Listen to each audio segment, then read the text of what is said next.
All right, get ready to go bananas as we jump into a deep dive on Donkey Kong. Donkey Kong. You know him. Yeah. You love him. You think you know him. But there's a lot more to this game than you might realize. There is. We're going to be digging into some encyclopedia articles about Donkey Kong. Okay. And we've got a fun little lighthearted game review. Sounds good. And we're going to really kind of get into like the history and the impact that this game had. Awesome. So to kick things off, did you know that Donkey Kong was originally meant to be a Popeye game? What? I did not know. Crazy, right? Wow. So back in 1981, Nintendo was struggling. Yeah. They had all these radar scope cabinets that weren't selling. Unsold. And Gathering dust. they needed a hit. Badly. Like bad. Yeah. They brought in this young designer, Shigeru Miyamoto. This is his first big project, right? Yeah, like the pressure's on. Oh, yeah, big time. To come up with something great. Yeah, they basically gave him this pile of unsold radar scope machines and said, like, do something with these. Yeah, turn this into gold. Figure it out, kid. So he's got this idea for a Popeye game. I mean, it makes sense, right? It's a natural fit. Popeye's got the string. Olive oil, damsel in distress. Pluto, the big bad guy. But here's the twist. they couldn't get the license. No. So Miyamoto, he's got to scramble. Yeah, what do you do? He's got all these ideas. Yeah. And he's got to figure out how to make it work without Popeye. So he looks around for inspiration. And finds it in a very unexpected place. King Kong. Of course. The classic giant ape movie. And you can see the connections. Oh, absolutely. You've got the big ape. Yeah. Kidnapping the lady. The damsel. And the hero trying to rescue her. Climbing and jumping to reach the top. Exactly. It's all there. But he also drew some inspiration from Beauty and the Beast. Really? Yeah. And I think that comes through in the relationship between Donkey Kong and Pauline. Interesting. I never thought about it that way. Yeah, there's a certain tenderness there. Like maybe Donkey Kong isn't all bad. Right. Just misunderstood. And out of all of this kind of mishmash of ideas and limitations, Mario, one of the most iconic characters of all time in video game history. It's insane to think that if he'd gotten that Popeye license, yeah, Mario might never have existed. Right. We could be talking about Popeye's Adventures or something. It's crazy to think how these early limitations actually shaped the future of gaming. It's like looking back at like a weird alternate timeline. Yeah, like what if? What if? So you've got Mario, but what about Donkey Kong? Donkey Kong. I mean, the name itself is kind of odd. It is. Donkey to mean silly or stubborn. Yeah, not exactly the most intimidating name for a giant ape. Right. It's not like King Kong. Yeah, it's not striking fear into the hearts of players. But there's a story there. Oh, there always is. Apparently, Miyamoto wanted a name that would convey clumsiness. Okay. And he thought donkey sounded appropriately goofy. So, donkey for clumsy and silly. Yeah. And Kong, just because it was common slang for gorilla in Japan at the time. So you put it together and you get silly gorilla. Silly gorilla throwing barrels at a plumber. It just works. Somehow it just works. And the gameplay itself was revolutionary. Absolutely. This wasn't just about racking up points. No. Donkey Kong was one of the first games to actually tell a story. You've got a clear objective. Rescue Pauline. From the clutches of Donkey Kong. And those cutscenes. Simple but effective. They added a whole new layer to the gaming experience. It's like they're setting the stage for the narrative-driven games that we love today. And the gameplay was so innovative. Yeah, you had to think strategically. Jumping. Dodging barrels. Timing is everything. Oh, it's challenging. It's so rewarding when you finally rescued Pauline. And think about this, before Donkey Kong. Yeah. Jumping wasn't even a standard mechanic in video games. That's wild. That's how influential this game was. It set the template for an entire genre. The platformer. We take jumping for granted now. But Donkey Kong was one of the first. The OG. And even with the simple graphics. Yeah, the technology was limited back then. They really focused on level design. Each screen a new challenge. And there's a review we came across that specifically mentions how well the game played. Oh, really? It says that it avoided the jank. The jank? That clunkiness you sometimes see in early games. Yeah, where the controls don't quite respond the way you expect. Or there are glitches that break the flow. Right. But Donkey Kong, it just felt good to play. Smooth and responsive. And it was hard. Oh, yeah. But fair. You knew when you messed up it was your fault. Not the games. Exactly. The reviewer did have one little complaint, though. Oh. He felt like the two game modes weren't that different from each other. Interesting. Not enough variety. I guess even Trailblazers have their limitations. Speaking of limitations, Oh. we can't talk about Donkey Kong without mentioning His kill screen. where the game just ends. It's a programming error. Yeah, the timer runs out and Mario dies. No matter what you do. Instant game over. But this bug Became a legend. hardcore Donkey Kong players considered it the ultimate challenge. To reach the kill screen. And to see it with their own eyes. It's a fascinating little quirk. A glimpse into the early days of gaming. When even bugs could become iconic. But bugs aside, This game was massive. a phenomenon. It saved Nintendo. Literally. They were on the verge of bankruptcy. And then Donkey Kong came along. Over 60,000 cabinets sold in the U.S. alone. Millions of dollars in revenue. You went from almost going under. To becoming a video game powerhouse. All thanks to a silly gorilla.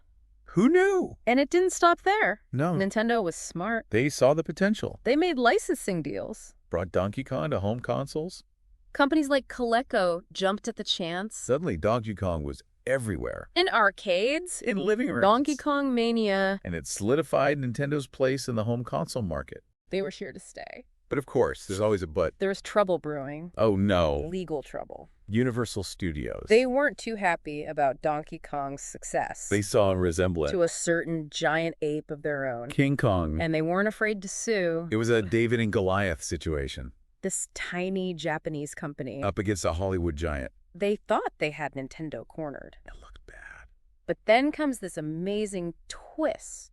A twist. Nintendo wins. What? Their lawyer, John Kirby. This guy's a legend. He argued that Universal had previously claimed that King Kong was in the public domain. Brilliant. It was a risky move. But it paid off. Not only did Nintendo win, but it set a major legal precedent. For copyright protection. In video games. The landmark victory. For Nintendo. And for the entire industry. Unbelievable. And to show their gratitude. They gave John Kirby a gift. A sailboat. Named Donkey Kong. Of course. How fitting. And if the name Kirby rings a bell. The pink puffball. That's no coincidence. They named him after the lawyer who saved Donkey Kong. It's a reminder that even seemingly simple games can have a huge impact. Not just on entertainment. But on the legal landscape as well. Who would have thought? So we've got a game that revolutionized game design. Yeah. Saved a company from the brink. Uh-huh. And helped shape copyright law. Not bad. For a silly gorilla tossing barrels. Donkey Kong. He was just getting started. Oh, yeah. There's so much more to his story. Buckle up. We're just getting warmed up. Last time we saw Donkey Kong take the world by storm. Yeah, a true video game icon. But his story didn't end there. Not even close. Oh. In part 2 of our deep dive. We're going to trace Donkey Kong's journey. From those early arcade days. To the sprawling franchise he leads today. It's a wild ride. So where do we even begin? Well, naturally. With sequels. Of course. In 1982, Nintendo released Donkey Kong Jr. And it flipped the script. How so? Instead of playing as Mario, Yeah. you play as Donkey Kong's son. Donkey Kong Jr. Trying to rescue his dad from Mario. Wait, Mario's the bad guy now. Exactly. That's crazy. A total role reversal. It's like they were already hinting at Donkey Kong's potential as a hero. Maybe. Like he wasn't always this big, mean ape. There's more to him than meets the eye. And then in 1983 came a game that would change everything. Mario Bros. Oh yeah, the one with the sewers. And those pesky Koopas. It's crazy to think that this iconic franchise, with all its characters and worlds, came from that original Donkey Kong game. It all started with that silly gorilla. It really shows how interconnected these early video game characters were. One successful idea can spin off in so many different directions. It's like a family tree. Yeah. But even with Mario branching off on his own adventures. Donkey Kong continued to star in his own games. Throughout the 80s. Some hits. Some misses. It was a mixed bag. But then in the 90s... things got really interesting. Donkey Kong Country. Yeah, we're talking. That game was a huge part of my childhood. Mine too. It was a game changer. Developed by a company called Rare. Rare was known for pushing the boundaries of technology. And they brought Donkey Kong into a whole new dimension. Literally. 3D graphics. Those graphics were incredible. Well, you were playing a cartoon. And those minecart levels. So much fun. But so hard. Yeah, I still have nightmares about those minecarts. But Donkey Kong Country wasn't just a graphical showcase. It marked a major shift for the franchise. How so? Donkey Kong was the main hero now. Not Mario. No. And he had a fresh new design. More expressive. More appealing. And he had a whole new cast of characters supporting him. Diddy Kong. Everyone's favorite sidekick. And the Kremlings. Those crocodiles were some of the best villains of the 16-bit era. King K. Rool. He was a great baddie. Rare really expanded the world of Donkey Kong. Give him a rich backstory. A distinct visual style. It really set it apart from other platformers. And it was a massive hit. Millions of copies sold. And it spawned 2 incredible sequels on the Super Nintendo. Diddy's Conquest. And Dixie Kong's Double Trouble. Each one introduced new characters. New gameplay mechanics. And some of the most challenging level design I've ever seen. Those sequels were phenomenal. It really pushed the boundaries of what was possible on the Super Nintendo. The Donkey Kong Country trilogy is considered a golden age for the franchise. And for good reason. But the Donkey Kong Country fun wasn't limited to the Super Nintendo. They also released a series for the Game Boy. Donkey Kong Land. Designed to capture the essence of the Country series. But with visuals and gameplay adapted for the handheld. A little simpler. But still a ton of fun. Perfect for on-the-go Donkey Kong action. It shows how adaptable the Donkey Kong franchise is. They could successfully translate the core elements to a completely different platform. Without sacrificing the fun factor. Yeah. So we've got arcade games, sequels, spin-offs, a whole trilogy of Donkey Kong Country games. And even handheld versions. What's next? Well, as technology advanced. So did Donkey Kong. In 1999. Rare released Donkey Kong 64. For the Nintendo 64. It was Donkey Kong's first foray into full 3D gameplay. A huge leap for the franchise. Players could explore these massive interconnected worlds. Collect bananas. Battle bosses. It was a big deal. I remember spending hours exploring every nook and cranny of those levels. It was ambitious. But it also faced some criticism. Some people felt it strayed too far from the core platforming. It was very complex. A lot of collectibles. Some people felt it was a bit overwhelming. But even with its flaws, Donkey Kong 64 was a significant step. Showing that Donkey Kong could transition into the world of 3D gaming. And that transition continued. After a bit of a hiatus. The Donkey Kong Country series was revived in 2010. Donkey Kong Country returns. For the Wii. This is a return to form. Developed by Retro Studios. The team behind the Metroid Prime series. They brought a fresh perspective. While staying true to the spirit of the originals. It was a critical and commercial success. And it spawned a sequel. Donkey Kong Country Tropical Freeze. Released on the Wii U in 2014. And later ported to the Switch. Tropical Freeze continued the tradition of challenging platforming. Introducing new mechanics. Swimming. Using Diddy Kong as a jetpack. It was another fantastic entry in the series.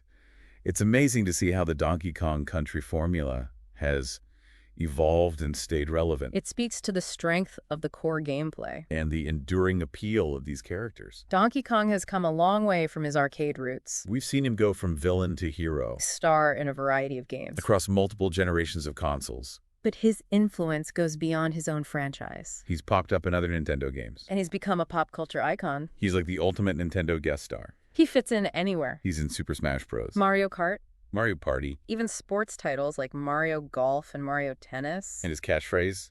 It's on like Donkey Kong. It's become part of the cultural lexicon. It's amazing how a single video game character has permeated pop culture to such a degree. So as we wrap up part 2 of our deep dive. It's clear that Donkey Kong is more than just a video game character. He's a symbol of innovation. Adaptability. And the enduring power of a great idea. And in part 3 of our deep dive, we'll explore his legacy in more detail. Delving into his impact on game design. His enduring popularity. And what the future holds for this incredible gorilla. Stay tuned. So we've talked about his origins. The lawsuits. The sequel. Or spin-offs. The whole Kong family. But now for the big question. What's Donkey Kong's lasting impact? Well, it goes way beyond just sales figures. Right. It's not just about how many games he starred in. Exactly. Donkey Kong changed how we think about video games. He really did. And we've talked about how he basically invented the platformer genre. Yeah, dodging barrels. But it's more than that. There's more. Donkey Kong was one of the first games to really embrace narrative. Those cutscenes. Yeah. Back then, that was groundbreaking. It's easy to forget how revolutionary that was. Games before Donkey Kong were mostly about scoring points. Or surviving waves of enemies. Donkey Kong showed that games could be about characters. About stories. Worlds you could get lost in. And that legacy is still alive today. Absolutely. Think about the incredible narratives in games now. The Last of Us. Red Dead Redemption. Developers are pushing the boundaries of storytelling further than ever. And is partly thanks to those early innovations that Donkey Kong pioneered. He showed us what was possible. And the gameplay itself. Jumping! Using tools to overcome obstacles. We take those mechanics for granted now. But they were revolutionary back then. And think about how those mechanics have been refined over the years. The fluidity of movement in a game like Super Mario Odyssey. It's incredible. But it's all built on that foundation that Donkey Kong laid. It all goes back to that silly gorilla. Innovation isn't always about creating something entirely new. Sometimes it's about taking what exists and pushing it further. Finding new ways to use it. Donkey Kong is the perfect example. He started as a simple arcade villain. But his impact on game design is immeasurable. And then there's his cultural impact. Donkey Kong is instantly recognizable. One of the most iconic video game characters ever. He's everywhere. Cereal boxes. Clothing. Toys. He's a symbol of gaming itself. Beloved by generations. But why? What is it about Donkey Kong that's made him such an icon? Well, part of it is the design. The gorilla, imposing. But there's also a goofy charm to Donkey Kong. He's not terrifying. He's a lovable rogue. Even as a villain. He's got those big eyes. That mischievous grin. Like the Bugs Bunny of video games. And his journey from villain to hero has definitely helped. We've seen different sides of him. From barrel tosser to brave adventurer. He's a character who's evolved alongside the industry itself. And he's not going anywhere. Nintendo is still releasing Donkey Kong games. He's a fan favorite in spin-offs. Crossovers? What's exciting is thinking about what the future holds. What new adventures are in store for Donkey Kong? What other innovations will he inspire? Only time will tell. But one thing's for sure. Donkey Kong's legacy is secure. He's a true original. A pioneer. Who's left an undeniable mark on gaming and pop culture. So what does this all mean for you, the listener? We hope this deep dive has given you a new appreciation for the impact a single game can have. Donkey Kong might seem simple on the surface. But under those barrels and ladders is a rich history of innovation, creativity, and a legacy that continues to inspire. Next time you play a Donkey Kong game, remember you're not just playing a game. You're experiencing a piece of video game history. And with that, we'll wrap up our deep dive into the world of Donkey Kong. We hope you've enjoyed the journey. Keep on swinging.